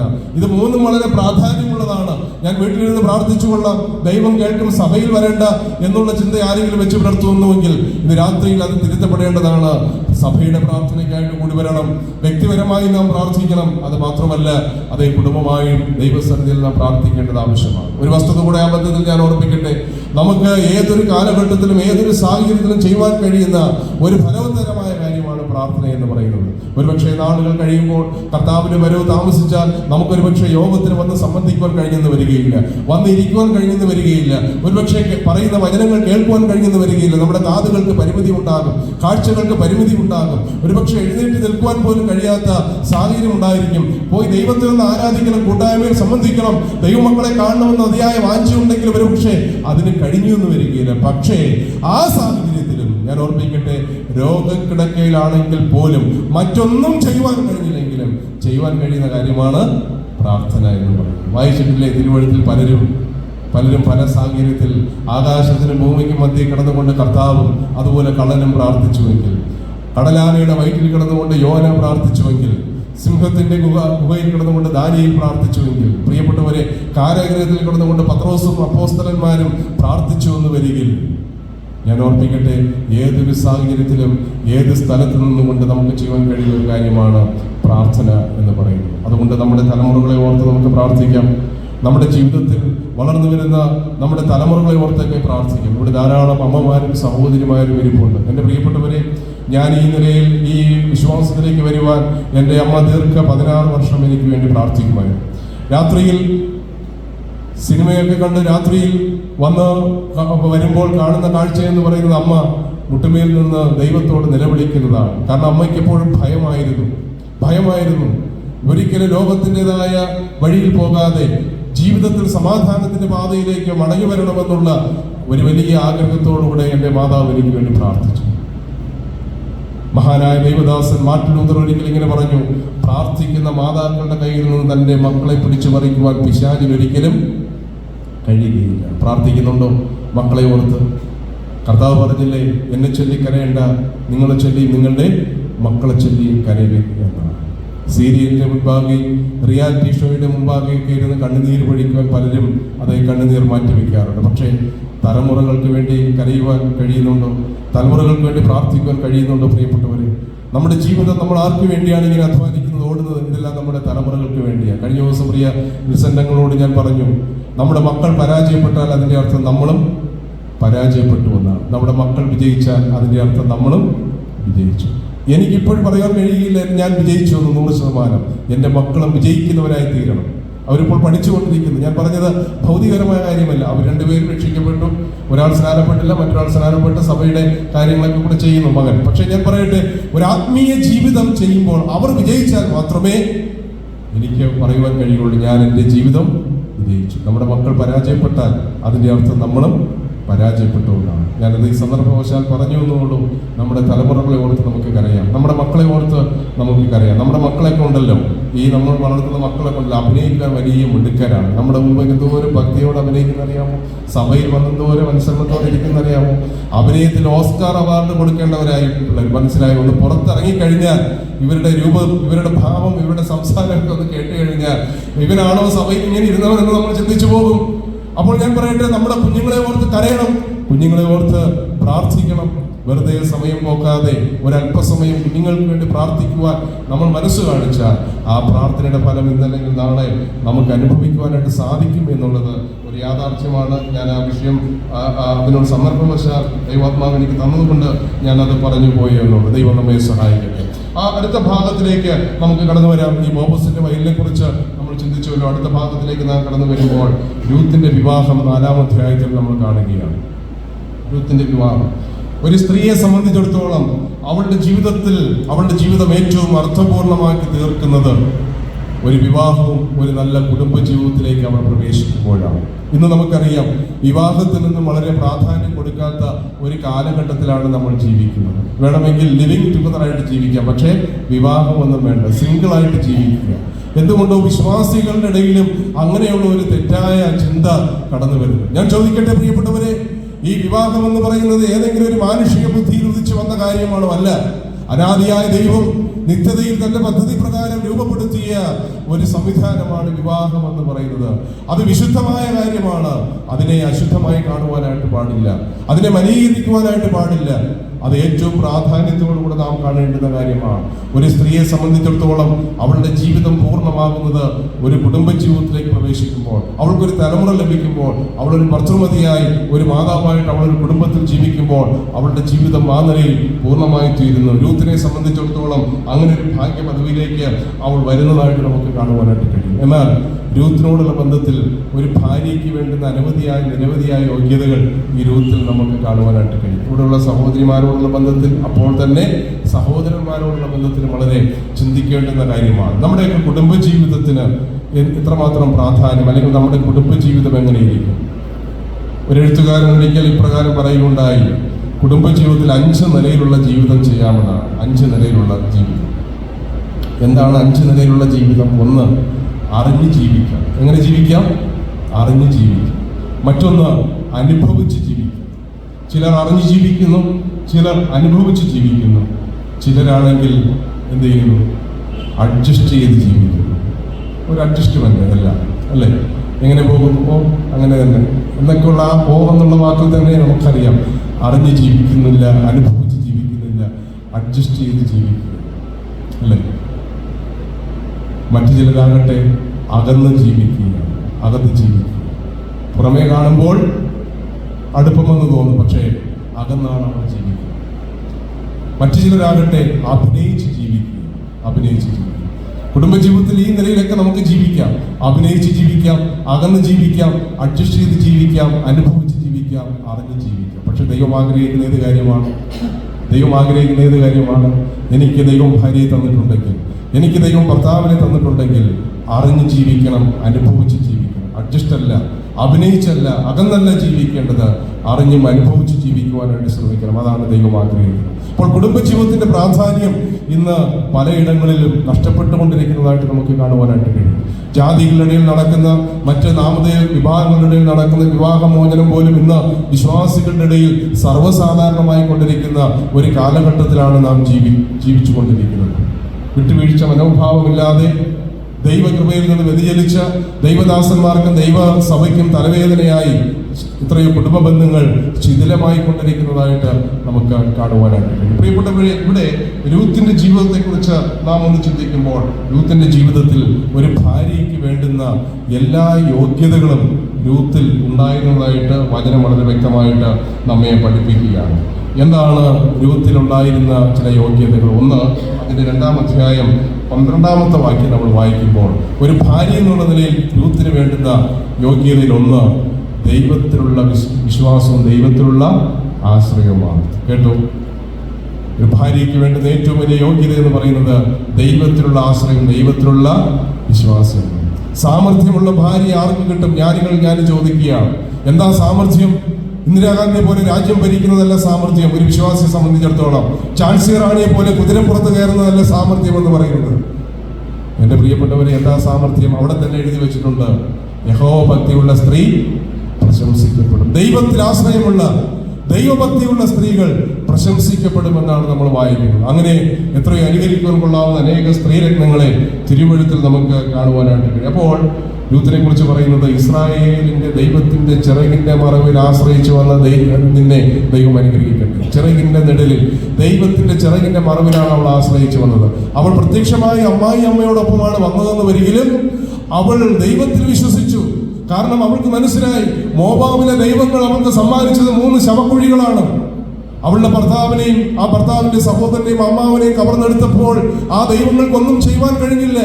ധാരാളം ദൈവങ്ങൾ അവിടെയുണ്ട്, അവിടെ അപ്പമുണ്ട്, വെള്ളമുണ്ട്. കഴിഞ്ഞ രാത്രിയിൽ നമ്മൾ ചിന്തിച്ചതാണ്. പക്ഷേ ജീവനെ പിടിച്ചു നിർത്തുവാൻ, ജീവിതത്തിൽ സമൂല വ്യത്യാസം വരുത്തുവാൻ, കരഞ്ഞാൽ ആ കണ്ണുനീർ തുടയ്ക്കുവാൻ, ഹൃദയം ഒന്ന് പിടഞ്ഞാൽ ആ ഹൃദയത്തിന്റെ നൊമ്പരം മനസ്സിലാക്കി അതിന് പ്രതിവിധി നൽകുവാൻ കഴിയുന്ന ഒരു ദൈവം, സർവശക്തനായ ദൈവമായ യഹോവയല്ലാതെ മറ്റൊരു ദൈവമില്ല എന്നുള്ളത് അവൾ അവിടെ വെച്ച് മനസ്സിലാക്കിയിട്ടാണ് പ്രതിസന്ധികൾ പലതും തരണം ചെയ്ത് അമ്മയോടൊപ്പം ഇറങ്ങി തിരിച്ചത്. അവളുടെ മനസ്സിൽ ഒരു ദൈവാശ്രയം ഉണ്ടായിരുന്നു. ഒരു ഉത്തമ ഭാര്യയ്ക്ക് വേണ്ടുന്ന 1-ാമത്തെ യോഗ്യത ദൈവാശ്രയമാണ് എന്ന് നമുക്ക് കാണുവാനായിട്ട് കഴിയും. രണ്ടാമതായിട്ട് 2-7 വാക്യങ്ങൾ വായിക്കുമ്പോൾ, അവൾ കഠിനാധ്വാനം ചെയ്യുന്നവളായി. പറഞ്ഞ മനസ്സിലായി? അവൾ കഠിനാധ്വാനം ചെയ്യുവാൻ യാതൊരു മടിയുമില്ലാത്തവളായി. ആ പശ്ചാത്തലം ഒന്ന് നിങ്ങൾ ഭാവനയിൽ കണ്ടു നോക്കിക്കേ. അവൾ അപരിചിതമായ ഒരു സ്ഥലത്ത്, അപരിചിതമായ ഭാഷ സംസാരിക്കുന്നിടത്ത്, അപരിചിതരായ ആൾക്കാരുടെ ഇടയിലേക്ക് വന്നപ്പോൾ സ്വാഭാവികമായിട്ട് അമ്മയല്ലേ, അവർക്കല്ലേ പരിചയമുള്ളത്, അവർക്കല്ലേ ആ നാടിന്റെ സ്പന്ദനമൊക്കെ അറിയാവുന്നുള്ളത്, ആ നാടിന്റെ ഭൂമിശാസ്ത്രം അറിയാവുന്നുള്ളത് നവോമിക്കല്ലേ. എന്തുകൊണ്ട് നവോമിയെ പറഞ്ഞു വിടാതെ ഈ അന്യജാതിക്കാരിയായ സ്ത്രീ, അന്യഭാഷ സംസാരിക്കുന്ന ഈ സ്ത്രീ, യാതൊരു ബന്ധവുമില്ലാത്തവൾ ഇറങ്ങി പുറപ്പെട്ടെന്ന് ചോദിച്ചാൽ, അവൾക്ക് അധ്വാനം ചെയ്യുവാനുള്ള ഒരു മനസ്സ്. സദൃശവാക്യം 31-ാം അധ്യായത്തിൽ ഉത്തമ ഭാര്യയെ കുറിച്ച് പറയുമ്പോൾ, അവൾ താല്പര്യത്തോടെ കൈകൊണ്ട് വേല ചെയ്യുന്നു എന്നാണ്. അപ്പോൾ ഒരു ഭാര്യയുടെ ഏറ്റവും പ്രധാനപ്പെട്ട ഒരു യോഗ്യതയായിട്ട് നമുക്കത് മനസ്സിലാക്കുവാനായിട്ട് കഴിയും. വീണ്ടും 2-ാം അധ്യായം 2-ാം വാക്യം, 22-ാമത്തെ വാക്യം, 3-ാം അധ്യായം 1-ാമത്തെ വാക്യം നാം വായിക്കുമ്പോൾ, മുതിർന്നവർ പറയുന്നത് കേൾക്കുവാനും അനുസരിക്കുവാനുമുള്ള മനോഭാവവും സമർപ്പണവുമുള്ള ഒരു സ്ത്രീയായിരുന്നു ആര്? രൂത്ത്. ഒരു നല്ല ഭാര്യയുടെ അതൊരു ലക്ഷണമാണ്, അല്ലെ? മുതിർന്നവർ പറയുന്ന, ആരാ ഇപ്പോൾ പറയുന്നത്? നവോമി പറയുന്നത് അനുസരിച്ചാണ് രൂത്ത് മുന്നോട്ട് പോയിക്കൊണ്ടിരിക്കുന്നത്. നിങ്ങൾ ചിന്തിച്ചിട്ടുണ്ടോ? നവോമിയുടെ മുൻപാകെ ഒരൊറ്റ കാര്യത്തിൽ മാത്രമേ രൂത്ത് അനുസരണക്കേട് കാണിച്ചിട്ടുള്ളൂ. ഏത് കാര്യത്തിലാണ് പറയാമോ? ഏത് കാര്യത്തിലാണ്? നീ നിന്റെ ദേവന്റെ അടുക്കിലേക്ക്, നിന്റെ ജനത്തിന്റെ അടുക്കിലേക്ക് പൊയ്ക്കൊള്ളുക എന്ന് പറഞ്ഞപ്പോൾ ആ കാര്യത്തിനൊഴിച്ച് ബാക്കി ഏത് കാര്യത്തിലാണ് നവോമി അനുസരിക്കാത്തത് രൂത്ത്? എല്ലാ കാര്യത്തിലും രൂത്ത് നവോമി എന്ത് ചെയ്തു? അനുസരിച്ചു. ഇത്രയും അനുകരണീയമായ മാതൃകയാണ് പ്രിയപ്പെട്ടവരെ. ഇവിടെ ഭാഗം ഞാൻ പറഞ്ഞ വേഗത്തിൽ അവസാനിപ്പിക്കാം അല്ലേ? അപ്പോൾ അനുസരിക്കുന്നവളാണ്. അത് മാത്രമല്ല, 2-ാം അധ്യായം 17-ാമത്തെ വാക്യം, തൻ്റെ കുടുംബത്തിന് വേണ്ടി അവൾ എന്ത് ചെയ്യുന്നവളാണ്? കരുതുന്നവളാണ്. കുടുംബത്തിന് വേണ്ടി കരുതുന്ന ഒരു ഭാര്യയായിട്ട് രൂത്തിനെ നമുക്കവിടെ മനസ്സിലാക്കി തരുന്ന ദൈവത്തിന്റെ പരിശുദ്ധാത്മാവ്. അത് മാത്രമല്ല, മാനുഷികമായ എല്ലാ കടപ്പാടുകളും നിറവേറ്റുന്നവളാണ്. 1-ാം അധ്യായത്തിൽ നിങ്ങൾ വായിച്ച് അവിടെ രൂത്തിനോട് ഓർപ്പയോട് അമ്മായിയമ്മ പറയുന്നത് ഇങ്ങനെയാണ്: എന്നോടും മരിച്ചവരോടും നിങ്ങൾ ദയ കാണിച്ചതുപോലെ. അപ്പോൾ അതിന്റെ അർത്ഥം ആ കുടുംബത്തിലൊക്കെ ചെയ്യേണ്ടുന്ന ഉത്തരവാദിത്തങ്ങളൊക്കെ എന്ത് ചെയ്യും? രൂത്ത് ഭംഗിയായി നിറവേറ്റി എന്നുള്ളതാണ്. ദൈവത്തിന്റെ സ്തോത്രം. പ്രായമുള്ള മാതാപിതാക്കളെ സംരക്ഷിക്കുവാൻ, പ്രായമുള്ള അമ്മായിയപ്പനെയും അമ്മായിയമ്മയെ കരുതുവാൻ, സംരക്ഷിക്കുവാൻ ഒക്കെ ജീവിതത്തെ സമർപ്പിക്കപ്പെട്ട അനേക സഹോദരിമാർ നമ്മുടെ മണ്ഡലത്തിലുണ്ട്. അനേകരെ ഓർത്ത് ദൈവത്തിന് സ്തോത്രം ചെയ്യുന്നു. പറഞ്ഞ് മനസ്സിലായോ? സ്വന്തം ഭർത്താവിന്റെ അപ്പനെ സംരക്ഷിക്കാൻ വേണ്ടി ജോലി, നല്ല ശമ്പളമുള്ള ജോലി വിട്ടിട്ട് ഭവനത്തിൽ വന്നു നിൽക്കുന്ന സഹോദരിമാരെയും എനിക്കറിയാം. ഞാൻ പറഞ്ഞു വന്നതിന്റെ സാരം, അത്രത്തോളം സമർപ്പണമുള്ള ഒരു ഉത്തമ ഭാര്യയായിട്ട് രൂത്തിനെ നമുക്കിവിടെ വളരെ വ്യക്തമായിട്ട് മനസ്സിലാക്കുവാനായിട്ട് സാധിക്കും. ഞാൻ വേഗം അടുത്ത ഭാഗത്തിലേക്ക് വരട്ടെ പ്രിയപ്പെട്ടവരെ. ഈ രൂത്ത് മോവാബ് വിട്ട് വന്നപ്പോൾ രൂത്തിന് ലഭിച്ച, അല്ലെങ്കിൽ വിശ്വാസത്താൽ തന്റെ കാഴ്ചപ്പാടുകളെ മുന്നോട്ട് വെച്ചപ്പോൾ അവൾക്ക് ലഭിച്ച നന്മകൾ എന്തൊക്കെയാണ്? അനവധിയായ നന്മകൾ. ആ നന്മകളാണ് നമ്മളിപ്പോൾ ചിന്തിച്ചുകൊണ്ടിരിക്കുന്നത്. എന്നാലും പ്രത്യേക ചില നന്മകൾ അവൾക്ക് ലഭിച്ചു എന്നുള്ളത് ഏറ്റവും പ്രശംസനീയമായ കാര്യമാണ്. ഒന്നാമതായിട്ട് ഞാൻ ഇങ്ങനെ ഓർപ്പിക്കട്ടെ, ശപിക്കപ്പെട്ട 10-ാം തലമുറയ്ക്ക് പോലും ദൈവസന്നിധിയിൽ കടന്നു വരുവാൻ പാടില്ല എന്ന് ദൈവം കർക്കശമായി വെച്ചിരിക്കുന്ന 2 വിഭാഗങ്ങളാണല്ലോ, മോവാബരും അമ്മോന്യരും. അവരിൽ നിന്ന് ഒരു സ്ത്രീ, ഒരു പെൺകുട്ടി ഈ വാഗ്ദത്ത നാട്ടിലേക്ക് വരുവാനായിട്ടിടയായത്. അവളുടെ ജീവിതത്തിൽ അവൾക്ക് ലഭിക്കാവുന്ന ഏറ്റവും വലിയ ഭാഗ്യമല്ലേ അത്? 10-ാം തലമുറയ്ക്ക് പോലും ദൈവസന്നിധിയിൽ വരുവാൻ പാടില്ല എന്ന ദൈവം വിധി എഴുതി വെച്ചിരിക്കുന്നതാണ്. അപ്പോൾ ആ ദൈവത്തിന്റെ കൽപ്പന നേരത്തെ ഉള്ളതാണ് എന്ന് വരികിലും ഇപ്പോൾ നോക്കുക, രൂത്ത് എന്ന് പറയുന്ന ആ സാധു പെൺകുട്ടി ആ ദൈവിക പ്രമാണത്തെ മറികടന്നുകൊണ്ട് അവൾ വാഗ്ദത്ത നാട്ടിലേക്ക് കടന്നു വരുന്നതായിട്ട് നമുക്ക് കാണുവാനായിട്ട് കഴിയും. അതാണ് അവൾക്ക് ലഭിച്ച ഒരു അനുഗ്രഹം. രണ്ടാമതായിട്ടാണ് നമുക്ക് കാണുവാനായിട്ട് കഴിയുന്നത്, അവൾക്കൊരു വീണ്ടെടുപ്പ് ലഭിച്ചു എന്നുള്ളതാണ്. അവൾക്കൊരു വീണ്ടെടുപ്പ് ലഭിച്ചു. കൂടുതൽ ഞാൻ വിശദീകരിക്കുവാൻ ആഗ്രഹിക്കുന്നില്ല. മറ്റൊരു പ്രധാനപ്പെട്ട കാര്യം നമുക്കറിയാം, ദാവീദിന്റെയും പോരാ നമ്മുടെ കർത്താവായ യേശുക്രിസ്തുവിന്റെയും വംശാവലിയിൽ അവൾക്ക് വരുവാനായിട്ട് ഇടയായിത്തീർന്നു അല്ലേ? ദാവീദിന്റെയും, ഇസ്രായേൽ കണ്ട ഏറ്റവും മഹത്തനായ, ഏറ്റവും ശ്രേഷ്ഠനായ, ഇസ്രായേലിന്റെ മധുരഗായകനായ, ദൈവത്തിന്റെ ഹൃദയപ്രകാരമുള്ള ദാവീദ് രാജാവിന്റെയും, അതുപോലെ അതിനേക്കാൾ എത്രയോ ശ്രേഷ്ഠനായ നമ്മുടെ കർത്താവിന്റെ വല്യമ്മച്ചിയായി തീരുവാൻ ഈ രൂത്തിന് ഭാഗ്യം ലഭിച്ചു.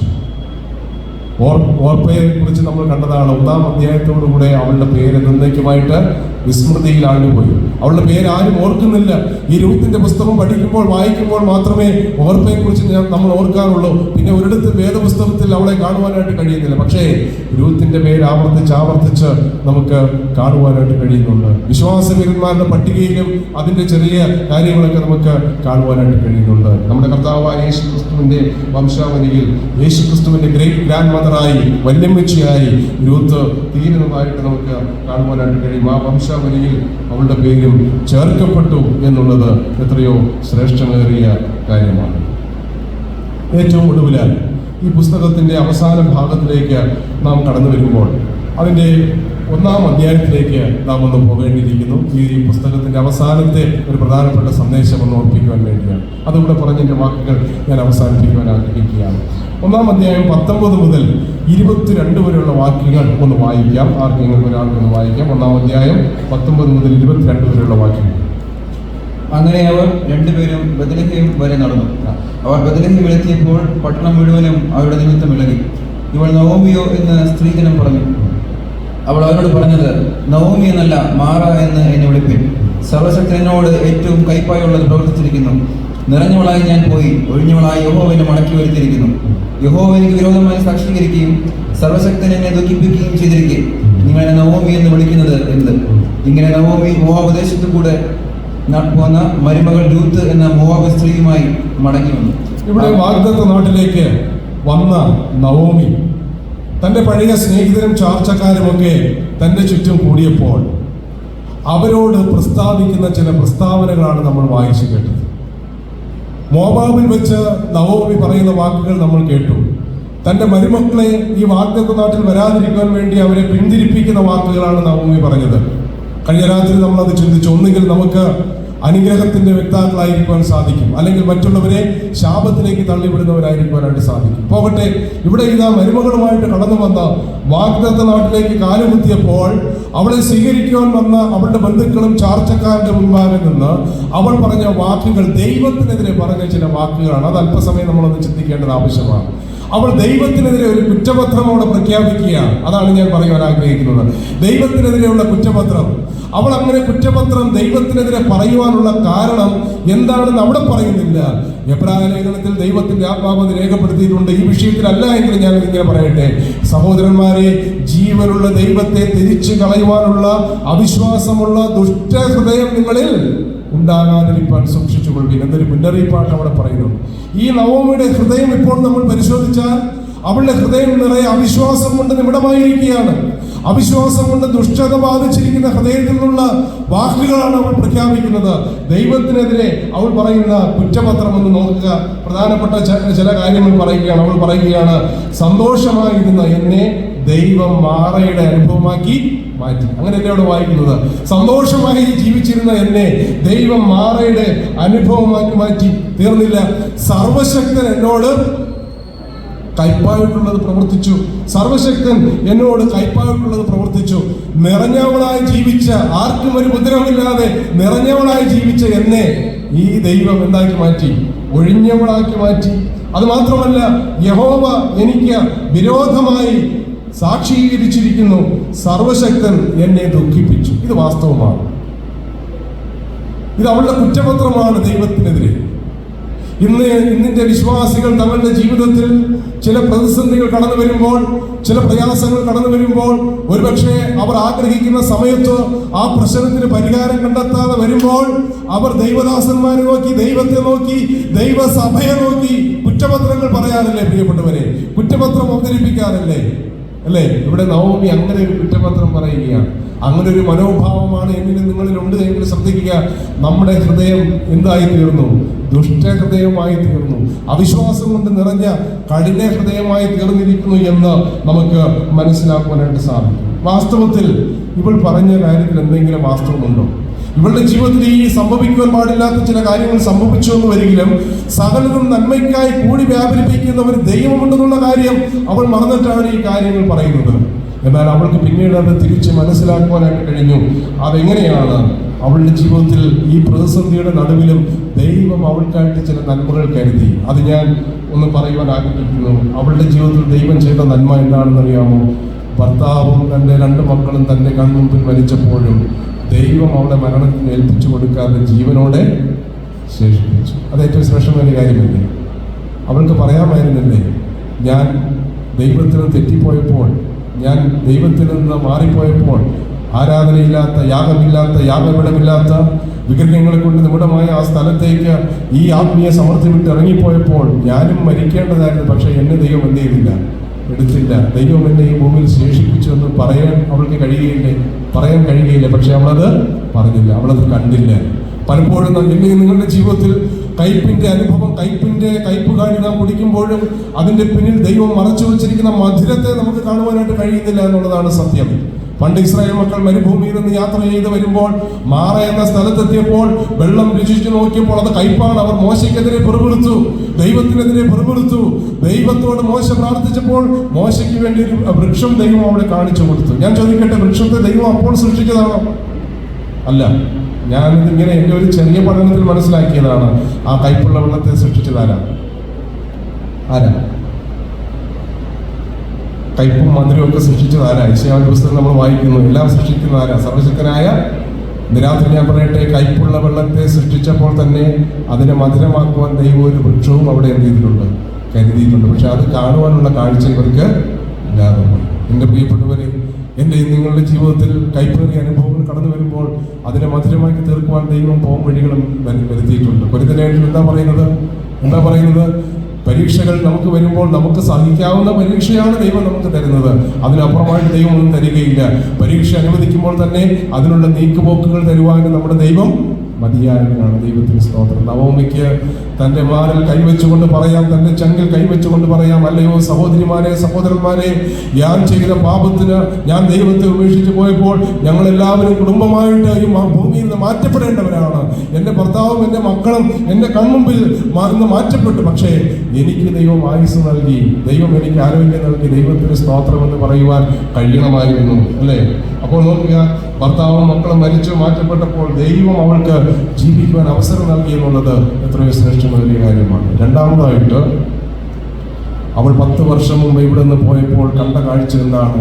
വറ്റി വരണ്ട വയലുകൾ, ഉണങ്ങിക്കരിഞ്ഞ് പ്രതീക്ഷയുടെ യാതൊരു നാമമില്ലാത്ത വയലുകളാണ് അവൾ കണ്ടത്, അല്ലേ?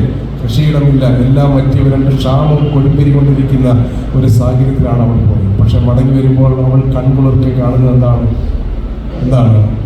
കൊയ്യാറായ വയൽപ്പാട്. ദൈവത്തിന് സ്തോത്രം. സമൃദ്ധിയാണ് അവൾ കാണുന്നത്. അവൾ വാഗ്ദത്ത നാട്ടിലേക്ക് കാലെടുത്ത് വെച്ചപ്പോൾ അവൾ കണ്ടതെന്താണ്? അവൾ പോയപ്പോൾ കണ്ടതെന്താണ്? ഇപ്പോൾ കാണുന്നത് എന്താണ്?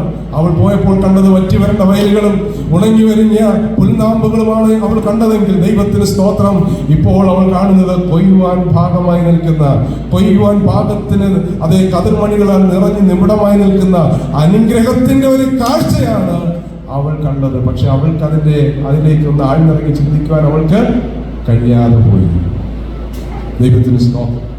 മൂന്നാമതായിട്ട് അതെ നമുക്ക് കാണുവാനായിട്ട് കഴിയുന്നത്, അവൾ വിലപിച്ചു, എൻ്റെ ഭർത്താവും എൻ്റെ മക്കളും എനിക്ക് നഷ്ടപ്പെട്ടു. പക്ഷേ രൂത്തിന്റെ പുസ്തകത്തിൽ നമ്മൾ വായിക്കുന്നത്, നാട്ടുകാർ മറ്റ് സ്ത്രീകൾ പറയുകയാണ്, 7 പുത്രന്മാരെക്കാളും പറഞ്ഞ് 7 പുത്രന്മാരെക്കാളും നിന്നെ സ്നേഹിക്കുന്ന ഒരു മകളെ ദൈവം നിനക്ക് തന്നു.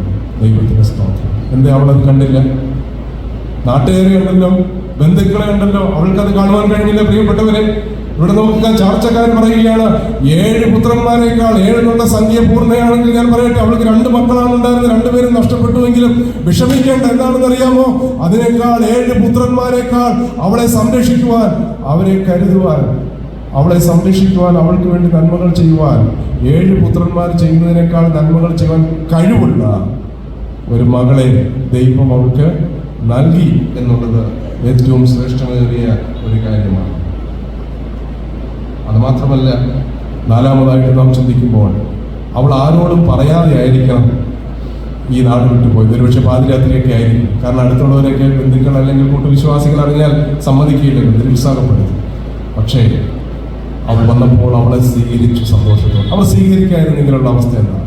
ഇവർക്ക് പറയാൻ വരുന്നത് ന്യായപ്രമാണം അത് പറയുന്നില്ല, അവൾ വിട്ടുപോയവരാണ്, പൊയ്ക്കൊള്ളുക എന്ന് മടക്കി അയച്ചിരുന്നെങ്കിലും എന്തായിരിക്കുമായിരുന്നു അവസ്ഥ? അപ്പോൾ ഞാനിതിങ്ങനെ പറയട്ടെ, അവൾ എല്ലാവരും ഉപേക്ഷിച്ച്, വാഗ്ദത്ത നാടിനെ ഉപേക്ഷിച്ചൊക്കെ അവൾ പോയെങ്കിലും മടങ്ങി വന്നപ്പോൾ അവളെ സന്തോഷത്തോടെ സ്വീകരിപ്പാൻ ഒരു കൂട്ടം ജനത്തെ ദൈവം അവൾക്ക് വേണ്ടി എന്ത് ചെയ്യുന്നു? ഒരുക്കി. അത് എത്രയും ശ്രേഷ്ഠമായ കാര്യമാണ്, അല്ലേ? നോക്കുക, ദൈവം പ്രവർത്തിക്കുന്നു. നോക്കുക, നമ്മുടെ മാനുഷിക ബുദ്ധിയിൽ അത് ഒരുപക്ഷെ ഒറ്റ നോട്ടത്തിൽ നമുക്കത് മനസ്സിലായി എന്ന് വരികയില്ല. അവിടെയാണ് നമ്മുടെ പരാജയം സംഭവിക്കുന്നത്. അതുകൊണ്ട് ഞാനിങ്ങനെ പറയട്ടെ, ദൈവത്തിന്റെ മക്കൾക്ക്, ദൈവത്തെ സ്നേഹിക്കുന്നവർക്ക്, ദൈവം സ്നേഹിക്കുന്ന ഏതൊരു വ്യക്തിക്കും എല്ലാം നന്മയ്ക്കായിട്ട് കൂടി വ്യാപരിപ്പിക്കുന്നു. അത് ചിലപ്പോൾ ഒരുപക്ഷെ നാളുകൾ കഴിഞ്ഞേ നമുക്ക് മനസ്സിലാക്കുകയുള്ളൂ. ഒരുപക്ഷെ ദുർബലമായ നിമിഷങ്ങളിൽ, നമ്മുടെ ബലഹീനമായ സാഹചര്യത്തിൽ നമ്മൾ പ്രത്യേക വികാരക്ഷോഭങ്ങൾക്ക് അടിമപ്പെട്ട് ദൈവത്തോട് ചോദിച്ചു പോകും, എന്തുകൊണ്ടാണ് ഇത് സംഭവിക്കുന്നത്? ഇല്ല പ്രിയപ്പെട്ടവരെ, അതിന്റെ പിന്നിൽ ദൈവത്തിന് വലിയ പദ്ധതികളുണ്ട് എന്നുള്ളത് നാം ഓർക്കേണ്ടത് ആവശ്യമാണ്. അവൾ മടങ്ങി വന്നപ്പോൾ അവളെ സ്വീകരിക്കുവാൻ ഒരു ജനത്തെ ദൈവം ഒരുക്കി. വീണ്ടും അതിന്റെ 17ാമത്തെ വാക്യം വായിക്കുമ്പോൾ, അവൾ മടങ്ങി വന്നപ്പോൾ അവൾക്കുള്ള അവകാശം ആരും കവർന്നെടുക്കാതെ ദൈവം അതെന്ത് ചെയ്തു? സൂക്ഷിച്ചു. അവൾ വന്ന് എവിടെയാണ് താമസിച്ചത്? അവളുടെ പഴയ വീട്ടിൽ തന്നെ. 7 വർഷം കഴിഞ്ഞാലേ, നമ്മുടെ ഭാഷയിൽ പറഞ്ഞാൽ പോക്ക് ഓരോന്നും ചെയ്യാതെ, അല്ലെ, ക്രയവിക്രയം നടത്താതെ, കരമൊന്നും അടയ്ക്കാതെ ആ വസ്തു എന്ത് ചെയ്യാം? കണ്ടുകിട്ടാം. രാജാക്കന്മാരുടെ പുസ്തകം നിങ്ങൾ വായിച്ചു നോക്കൂ. ഒരു സ്ത്രീ ക്ഷാമം വന്നപ്പോൾ എലീശ പറഞ്ഞു വേറെ എവിടെയും പോയി പാർക്കാൻ പറഞ്ഞ് പോയി വന്നപ്പോൾ അവളുടെ വസ്തുക്കളൊക്കെ മറ്റുള്ളവർ കൈക്കലാക്കി. പിന്നീട് പരാതി പറഞ്ഞു എലീശ രാജാവിനോട് പറഞ്ഞാണ് തിരിച്ചു കൊടുക്കുന്നത്. അപ്പോൾ അവളുടെ അവകാശ ഭൂമി നഷ്ടപ്പെടാതെ അവൾക്ക് ഏത് സമയത്ത് വന്നാലും ഒന്ന് തലചായ്ക്കുവാൻ, അല്ലെ, പ്രകൃതിയിലുള്ള മഞ്ഞും മഴയും ഒന്നും ഏൽക്കാതെ പ്രകൃതിയിലുള്ള മറ്റ് ദോഷങ്ങൾ വന്യമൃഗങ്ങളൊന്നും ആക്രമിക്കാതെ സ്വസ്ഥമായി ഒന്ന് കിടന്നുറങ്ങുവാൻ കഴിയുന്ന നിലയിലുള്ള ഒരു വാഗ്ദത്ത ഭൂമി അവിടെ ഉണ്ടായിരുന്നേ. ദൈവം അത് ആരെയും അതിൽ കൈകടത്തുവാൻ, അത് കവർന്നെടുക്കുവാൻ ദൈവം ആർക്കും അനുവാദം കൊടുക്കാതെ ദൈവം അത് സംരക്ഷിച്ചു എന്നുള്ളത് എത്രയോ ദൈവത്തിന്റെ കൃപയാണ്. അത് മാത്രമല്ല, അവൾ പറഞ്ഞത് ഇങ്ങനെയാണ്: എനിക്ക് തലമുറകളില്ല. അവൾ വിലപിച്ചല്ലേ, തലമുറകളില്ല. ഇനി ഒരു പുരുഷന്റെ ഭാര്യയായിരുന്ന ആ ഭർത്താവിനെ സ്വീകരിച്ച ഒരു കുഞ്ഞിനെ ജനിപ്പിച്ച് വളർത്തുവാനൊന്നും എനിക്ക് കഴിയില്ല, ഞാൻ ബലഹീനയാണ്, എന്ത് ചെയ്യുവാൻ കഴിയില്ലെന്നാണ് ഒന്നാമത്തെ പറയുന്നത്. എനിക്കിനി തലമുറകൾ ഉണ്ടാകില്ല എന്ന് പറഞ്ഞപ്പോൾ അവളുടെ കേൾക്കെ നാട്ടുകാരും അവളുടെ ബന്ധുക്കളും പറഞ്ഞെന്താണെന്ന് അറിയാമോ? രൂത്താണ് പ്രസവിച്ചതെങ്കിലും അവർ പറഞ്ഞെന്താണ്? നവോമിക്കൊരു മകൻ. അങ്ങനെയല്ലേ വായിക്കുന്നത്? വാക്യങ്ങൾ വായിക്കാൻ എനിക്ക് ആഗ്രഹമുണ്ടെങ്കിലും സമയമില്ലാത്തതുകൊണ്ടാണ് വായിക്കാത്തത്. ഈ കുഞ്ഞിനെ എടുത്ത് ഓബേദിനെടുത്ത് മടിയിൽ കിടന്നിട്ട് പറയുന്നത് നവോമിക്കൊരു മകൻ. പറഞ്ഞതെന്താ? ഇവൾ പറഞ്ഞതിനെല്ലാം തിരിച്ചു കൊടുക്കുകയല്ലേ, അല്ലേ? അതെ, നമ്മൾ പറയുന്നതൊക്കെ സ്വർഗത്തിൽ ദൈവം കാണുന്നുണ്ട് കേട്ടോ. അവിശ്വാസത്തിന്റെ വാക്കുകളൊക്കെ പറഞ്ഞാൽ കാലത്തിലൂടെ ദൈവം പ്രവർത്തിച്ച് അത് ഭോഷത്തരമാണെന്ന് നമ്മെ കൊണ്ട് ദൈവം തിരുത്തി പറയിപ്പിക്കും. മറന്നു പോകരുത്. എനിക്കിനി തലമുറകളിൽ അതിന് കഴിയില്ലെന്ന് പറഞ്ഞപ്പോൾ ഇതാ നവോമിക്ക് ഒരു മകൻ ജനിച്ചിരിക്കുന്നു എന്ന് അവിടെ പറയുന്നതായിട്ട് നമുക്ക് മനസ്സിലാക്കുവാനായിട്ട് സാധിക്കും. തൻ്റെ കൂടെ വന്ന ഒന്നും കാണാതെ വിശ്വാസത്തിന്റെ കാൽച്ചുവടുകൾ എടുത്തു വെച്ച രൂത്ത് എന്ന് പറയുന്ന തൻ്റെ മരുമകൾക്ക് വേണ്ടി ദൈവം ഒരു ഭർത്താവിനെ അവിടെ എന്ത് ചെയ്തിരുന്നു? ഒരുക്കി നിർത്തി. അത് ശ്രേഷ്ഠമേറിയ കാര്യമല്ലേ? യഹൂദ പാരമ്പര്യം പറയുന്നത് ബോബസ് അല്പ പ്രായമുള്ള ആളായിരുന്നു. തനിക്ക് അനവധി വിവാഹാലോചനകൾ വന്നുവെന്നും പക്ഷെ ആ വിവാഹമൊന്നും നടന്നില്ല. ഞാൻ പറയട്ടെ, ദൈവത്തിന് നമ്മെക്കുറിച്ച് ചില പദ്ധതികളുണ്ട്. ഇന്ന് രാവിലെ നമ്മൾ ചിന്തിച്ചു യോസഫിനെ കുറിച്ച്. പാനപാത്രവാഹകനോട് യോസഫ് പറഞ്ഞു, നീ പഴയ സ്ഥാനത്തിലേക്ക് വരുമ്പോൾ എന്നെ ഓർക്കണമേ. ഓർത്തോ? മറന്നു കളഞ്ഞു എന്നാണ് വായിക്കുന്നത്. ഞാൻ ചോദിക്കട്ടെ, മറന്നതാണോ ദൈവം മറപ്പിച്ചതാണോ? ആർക്കാ മറക്കാൻ പറ്റുക? എപ്പോഴെങ്കിലും മറക്കാൻ പറ്റുക. കാരണം ആ സ്വപ്നത്തിന്റെ അർത്ഥം കാരണമല്ലേ ഇവന് ഈ സ്ഥാനത്തേക്ക് വന്നത്. ദൈവം അത് ഓർപ്പിച്ചില്ല. കാരണം എന്താണെന്നറിയാമോ? അപ്പോൾ ദൈവം അവിടെ ഓർപ്പിച്ചെങ്കിൽ ഫറവോന്റെ കൊട്ടാരത്തിൽ ഒരു വേക്കൻസി ഉണ്ടായിരുന്നു. ആരുടെ വേക്കൻസി? അപ്പക്കാരന്റെ വേക്കൻസി. യോസഫിന് അതേ കൊടുക്കുന്നുണ്ട്. പക്ഷേ സ്വർഗത്തിലെ ദൈവം കരുതിയിരുന്നത് അതിന് മുകളിലുള്ള വേക്കൻസി ഏതാ? രാജ്യത്തിലെ പ്രധാനമന്ത്രിയാകുവാൻ. അതുകൊണ്ട് ദൈവം മനഃപൂർവ്വം മറപ്പിച്ചതാണ്. എൻ്റെ ജീവിതത്തിൽ പലപ്പോഴും ഞാൻ ചിന്തിച്ചിട്ടുണ്ട്, ചിലരൊക്കെ മറന്നു. അതല്ല, മറപ്പിച്ചതാണ്. കാരണം എന്താ? പിന്നീട് ആത്യന്തികമായി നന്മ ലഭിക്കുവാൻ. ദൈവത്തിന് സ്തോത്രം. ചിലരൊക്കെ നമ്മെ മറന്നെന്ന് വിചാരിക്കും. പ്രിയപ്പെട്ടവരെ, ദൈവം ചിലരിൽ നമ്മെ മറപ്പിക്കുമ്പോൾ മറ്റൊരു നിലയിൽ, ഏറ്റവും മെച്ചമായ നിലയിൽ നമ്മെ ഉയർത്തുവാൻ, ഓർക്കുവാൻ ദൈവം മതിയായവനാണ്. ഇവിടെ ഞാൻ പറഞ്ഞു വന്നത്, എൻ്റെ ഭർത്താവ് തൻ്റെ മകൾക്ക് വേണ്ടി, തൻ്റെ മരുമകൾക്ക് വേണ്ടി ഒരു ഭർത്താവിന് ദൈവം തന്നു. ബോബസ് പ്രായമുള്ള ആളായിട്ട് അവിടെ നിൽക്കുന്നു. ദൈവം അവനെ നിർത്തിയതാണ്. ഇതാ അവന് വേണ്ടി ഒരു മണവാട്ടി മോഹഭാവിൽ നിന്ന് വരുന്നു. ദൈവത്തിന് ഏറ്റവും ഒടുവിലായി നവോമി ഒരു കാര്യം സമ്മതിക്കും. എന്താണെന്ന് അറിയാമോ? എൻ്റെ ഭർത്താവ് മാറി, എൻ്റെ മക്കൾ മാറ്റപ്പെട്ടു, പക്ഷേ ഇന്നലെയും ഇന്നും എന്നേക്ക് മാറ്റമില്ലാത്ത ഒരുവനാണ് ഇസ്രായേലിലെ ഏകസത്യ ദൈവം. ദൈവത്തിന് മലാഖിയുടെ പുസ്തകത്തിൽ നമ്മൾ വായിക്കുന്നത്, I am an unchangeable God. ഞാൻ മാറ്റമില്ലാത്ത. നവോമിയുടെ കുറ്റപത്രം എങ്ങനെയുണ്ട്? അവളുടെ ജീവിതത്തിൽ ദൈവം ചെയ്ത നന്മകളുണ്ട്. ഇത് കാണുവാൻ നമുക്ക് കഴിയാതെ. ഞാൻ പറഞ്ഞ് അവസാനിപ്പിക്കട്ടെ. നവോമിയുടെ കൈപ്പായുള്ള ജീവിതത്തിൽ ദൈവം മധുരമാക്കി തീർത്തു. പിന്നീട് അവളുടെ നിരാശകരമായ ജീവിതം ഇത്രയും ആനന്ദപുരിയിലേക്ക് എത്തിച്ചു. അവൾക്ക് അസാധ്യമെന്ന് വിചാരിച്ച കാര്യങ്ങളെ ദൈവം സാധ്യമാക്കി തീർത്തു. പ്രിയപ്പെട്ടവരെ, ഈ രൂത്തിന്റെ പുസ്തകം ഈ നിലയിലുള്ള ഒരു ആത്മീയ സന്ദേശം നമുക്ക് നൽകി തരുന്നു. ഈ നല്ല കർത്താവിനെ പിന്തുടർന്ന് ഈ കർത്താവിൻ്റെ വചനമനുസരിച്ച് വിശ്വസ്തയോടും വിശുദ്ധിയോടും ജീവിക്കുവാൻ കർത്താവ് നമ്മെ സഹായിക്കുന്നത്. ഈ നല്ല കർത്താവിനെ ഒരു കാരണത്താലും വിട്ടുപോകരുത്. ഈ കർത്താവിനെ പിൻപറ്റി കർത്താവ് തരുന്ന നന്മയും തിന്മയും അതെന്ത് തന്നെയായിരുന്നാലും അത് ഇരു കരങ്ങളും വിശ്വാസത്തോടെ നീട്ടി സ്വീകരിച്ചുകൊണ്ട് പ്രത്യാശയോടെ ധൈര്യത്തോടെ മുന്നോട്ട് ജീവിക്കുവാൻ ഈ ചെറിയ പഠനം മുഖാന്തരമായി തീരട്ടെ എന്ന് പ്രാർത്ഥിച്ചുകൊണ്ട് ഇങ്ങനെ എനിക്കൊരവസരം തന്ന എല്ലാ ദൈവമക്കൾക്കും ഇവിടെയുള്ള ദൈവസഭയോടും നന്ദി അറിയിച്ചുകൊണ്ട് എൻ്റെ വാക്കുകളും ഞാൻ ഇവിടെ താണിരിക്കുന്നു. ഒരുവനായ ദൈവം നമ്മെ എല്ലാവരെയും സമർത്ഥമായിട്ട് അനുഗ്രഹിക്കുമാറാകട്ടെ. അവിടുത്തെ നാമം വാഴ്ത്തപ്പെടുമാറാകട്ടെ. ആ നിലയിൽ ദൈവം നമ്മെ സഹായിക്കട്ടെ.